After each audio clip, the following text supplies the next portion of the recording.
ladies and gentlemen, to a quick broadcast of Jerusalem's Gate. I know it's been a while since I put out a video. I've been doing a tremendous amount of street ministry, and it's a real brief video. I want you to join with me in these latter days. It's so very, very important to pray for one another, to pray for our community.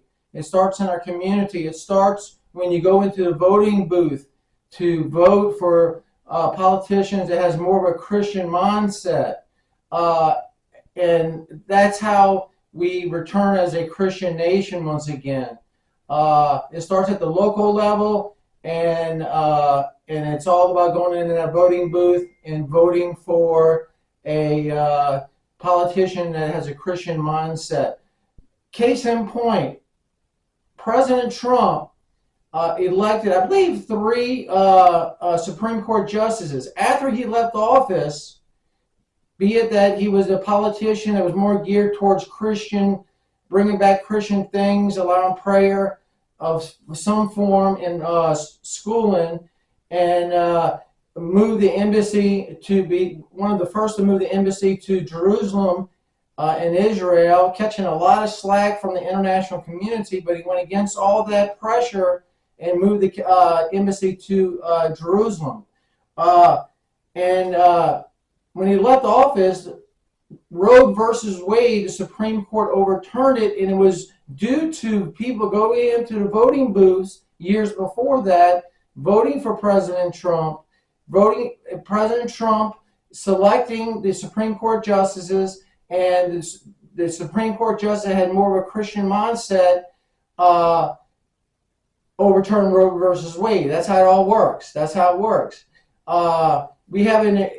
I can't stress the importance of the next presidential election. I can't stress, you heard me talk about it many times before. It's the most important election our country perhaps will ever have. And it's a pivotal point if the United States is going to turn back as a Christian country again. It's imperative that the United States return as a Christian nation again. But enough about that.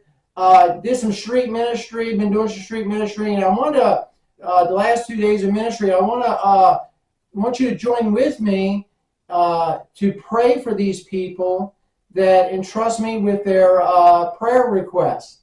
Okay, first, Ricardo. He prays for blessing, for his protection, and over his family. That's a good prayer, very good prayer. Then there's Roy. He just lost his job as a police officer.